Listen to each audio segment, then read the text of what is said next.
जय हिंद दोस्तों। इस वीडियो में हम बात करेंगे महासागरीय नितल के उच्चावचों के बारे में। जैसा कि आप सभी को पता है कि महासागर भौतिक भूगोल के महत्वपूर्ण भाग माने जाते हैं।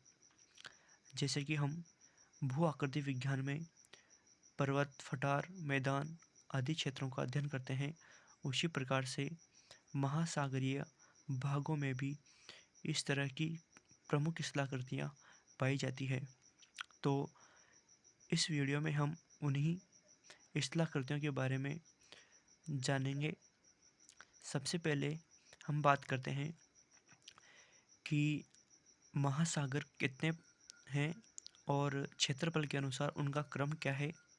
तो आप सभी बचपन से पढ़ते आए होंगे कि जो महासागर है उनकी संख्या 5 मानी जाती है,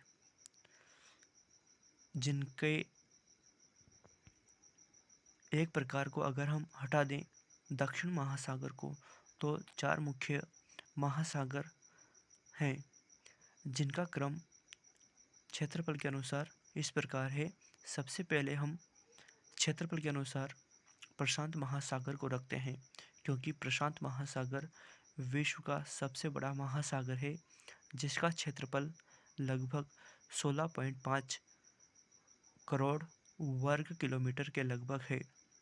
दूसरे स्थान पर अटलांटिक महासागर है, जिसका क्षेत्रफल 8.2 करोड़ वर्ग किलोमीटर के लगभग है। अटलांटिक महासागर को हम अंध महासागर के नाम से भी जानते हैं। तीसरे स्थान पर हिंद महासागर है, जिसका क्षेत्रफल लगभग 7.3 करोड़ वर्ग किलोमीटर है। और सबसे छोटा जो महासागर है वो आर्कटिक महासागर है, इसलिए आर्कटिक महासागर को आर्कटिक सागर भी कहा जाता है। जो पांचवा महासागर है दक्षिण महासागर, इसको कुछ भूगोलवेता महासागर की संज्ञा नहीं देते। कुछ भूगोलवेता ही पांचवें महासागर को मानते हैं कि जो दक्षिणी महासागर है वो पांचवा महासागर हो सकता है, परंतु अधिकांश विद्वान केवल 4 ही महासागर को प्राथमिकता देते हैं।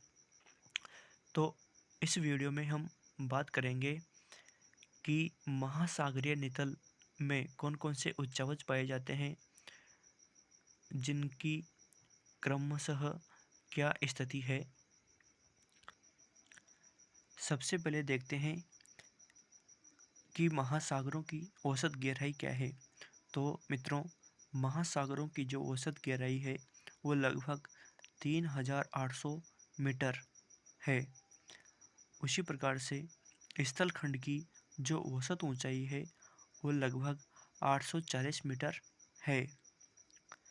अर्थात महासागर गहराई को प्रदर्शित करते हैं और जो स्थलखंड है वो ऊंचाई को प्रदर्शित करते हैं। तो महासागरों की औसत गहराई 3800 मीटर और स्थलखंड की जो औसत ऊंचाई है वो 840 मीटर है, जिसमें लगभग पर्वत, फटार, मैदान आदि सभी को सम्मिलित करके माना गया है। आगे बढ़ते हैं। स्थल की ऊंचाई तथा महासागरों की गहराई को उच्चतामीतीय वक्र यानी कि हिप्सोग्राफिक या मीट्रिक कर्व द्वारा प्रदर्शित किया जाता है। अर्थात जो स्थलखंड की ऊंचाई है और जो महासागरों की गहराई है उनको एक विशेष वक्र, जिसका नाम उच्चतामीतीय वक्र या हिप्सोग्राफिक या मीट्रिक कर्व है, जिसके द्वारा प्रदर्शित किया जाता है। तो मित्रों, सागरीय नितल में 4 प्रमुख उच्चावच मंडल पाए जाते हैं, जो क्रमशः किनारे से लेकर गहराई तक निम्न प्रकार हैं। जैसे अगर हम किनारे से लेकर गहराई की तरफ बढ़ते हैं तो जो महासागरीय उच्चावच हैं वो निम्न रूपों में दृष्टिगत होते हैं। किनारों के सहारे जो स्थल रूप या उच्चावच होते हैं वो महाद्वीपीय मग्न तट होते हैं। महाद्वीपीय मग्न तट के पश्चात महाद्वीपीय मग्न ढाल होते हैं। महाद्वीपीय मग्न ढाल के पश्चात गहरा सागरीय मैदान होते हैं और उसके पश्चात जो अंतिम उच्चावच है वो महासागरीय गर्त होता है। दोस्तों, इनके बीच में एक मुख्य शिलाकृति और भी पाई जाती है जो कि किसी महासागर में हो सकती है और किसी महासागर में नहीं हो सकती। उसका नाम है मध्य कटक, जो कि विशेष रूप से अटलांटिक महासागर में हमें देखने को मिलती है, जिसको हम मध्य अटलांटिक कटक कहते हैं।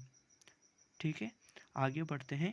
सर्वप्रथम हम महाद्वीपीय मग्न तट के बारे में विस्तार से जानेंगे। महाद्वीपीय मग्न तट, जिसको हम अंग्रेजी में कॉन्टिनेंटल शेल्फ्स भी बोलते हैं। तो दोस्तों, जो महाद्वीपीय मग्न तट है वो महाद्वीपों का किनारे वाला वह भाग है जो कि महासागरीय जल में डूबा रहता है। उस पर जल की औसत गहराई लगभग 100 फेदम, अर्थात एक फेदम का मतलब होता है 6 फीट, तो 100 फेदम का मतलब हो गया 600 फीट, तथा ढाल 1 डिग्री से 3 डिग्री के बीच होता है। उन्हें हम महाद्वीपीय मग्न तट कहते हैं।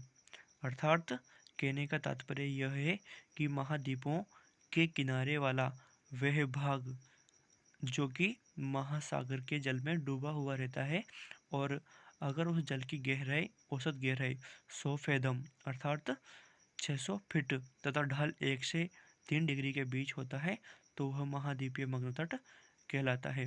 यह महासागरीय जो उच्चावच हैं उन उच्चावचों में सबसे पहली सीढ़ी है, यानी कि सबसे पहले यही उच्चावच अपने को देखने को मिलता है अगर हम तट की ओर से शुरू करते हैं। तो आगे देखते हैं। अगर तट पर पर्वत होता है तो मग्न तट की चौड़ाई कम होती है, अर्थात अगर जो महाद्वीपीय मग्न तट है, अगर उन तटों पर पर्वतीय क्षेत्र होते हैं, पर्वतीय मेखलाएं होती है, तो वहाँ पर मग्न तट की चौड़ाई कम होती है, अर्थात वहाँ पर मग्न तट संकरे पाए जाते हैं। उसी प्रकार से अगर तट पर मैदान होगा या समतल क्षेत्र होगा तो जो मग्न तट की चौड़ाई है वो ज़्यादा होगी, अर्थात जो सागरीय जल है वो ज़्यादा क्षेत्र को कवर करेगा। लेकिन अगर मग्न तट के पास पर्वतीय क्षेत्र होते हैं तो पर्वतीय क्षेत्रों में जो सागरीय जल है वो जल कम भाग को कवर कर पाता है, इसलिए वहाँ पर जो मग्न तट है वो संकरे हो सकते हैं, चौड़ाई कम हो सकती है। जबकि तटीय भागों पर ऐसे क्षेत्र जो समतल है या मैदानी क्षेत्र है वहाँ पर मग्न तटों की चौड़ाई अधिक हो सकती है, या वहाँ पर मग्न तट अधिक चौड़े हो सकते हैं। मग्न तटों की जो औसत चौड़ाई है वो लगभग 48 किलोमीटर अर्थात 30 मील होती है। एक विद्वान हुए शेपर्ड नाम के, उनके अनुसार मग्न तटों की जो औसत चौड़ाई है वो लगभग 42 मील है, अर्थात 67.2 किलोमीटर। और शेपर्ड के अनुसार जो मग्न तटों की औसत गहराई है वो लगभग 72 फेदम है। आगे देखते हैं। दक्षिण अमेरिका का जो प्रशांत महासागरीय मग्न तट है वो 10 मील अर्थात 16 किलोमीटर चौड़ा है।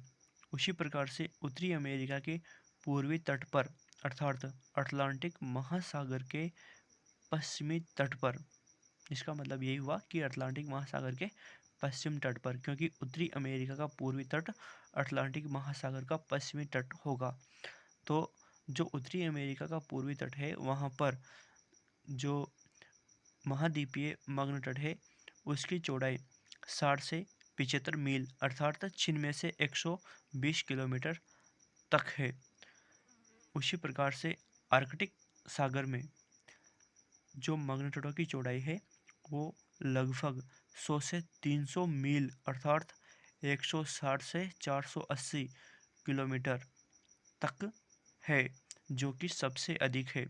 अगर पूछा जाए आपसे कि सर्वाधिक चौड़े मग्न तट कहाँ पाए जाते हैं या कौन से महासागर में पाए जाते हैं, तो उसका उत्तर होगा आर्कटिक सागर में, क्योंकि आर्कटिक सागर में जो मग्न तटों की चौड़ाई है वे सबसे ज़्यादा पाई जाती है।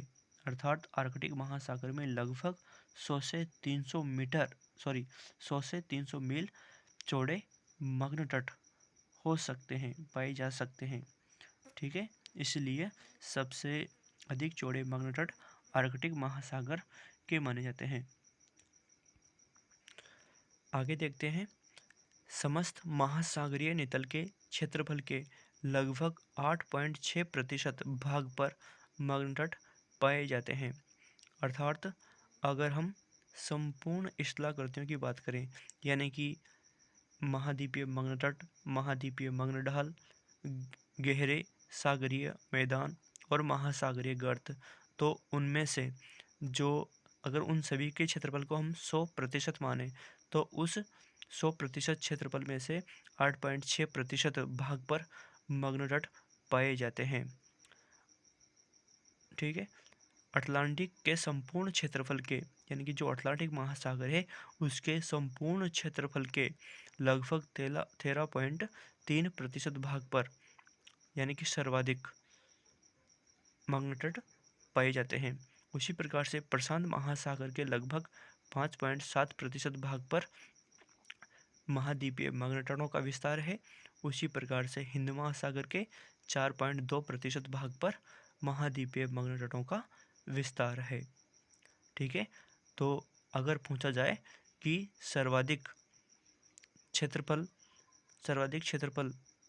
मग्न तटों का किस महासागर में पाया जाता है, तो जो अटलांटिक महासागर है उस अटलांटिक महासागर में सर्वाधिक मग्न तटों का क्षेत्रफल पाया जाता है, क्योंकि अटलांटिक महासागर के संपूर्ण क्षेत्रफल के लगभग 13.3% भाग पर, जो कि सर्वोच्च है, सबसे हाईएस्ट है, पर महाद्वीपीय मग्न तटों का विस्तार पाया जाता है।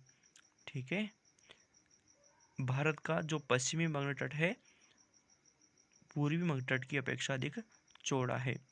ये भारतीय संदर्भ में एक उदाहरण है, यानी कि भारत में भी मग्न तट के उदाहरण हम देख सकते हैं, क्योंकि भारत का जो दक्षिणी क्षेत्र है, दक्षिणी प्रायद्वीपीय पठार है, उस दक्षिणी प्रायद्वीपीय पठार पर हम देखते हैं पूर्व की ओर पूर्वी घाट है और पश्चिम की ओर पश्चिमी घाट है।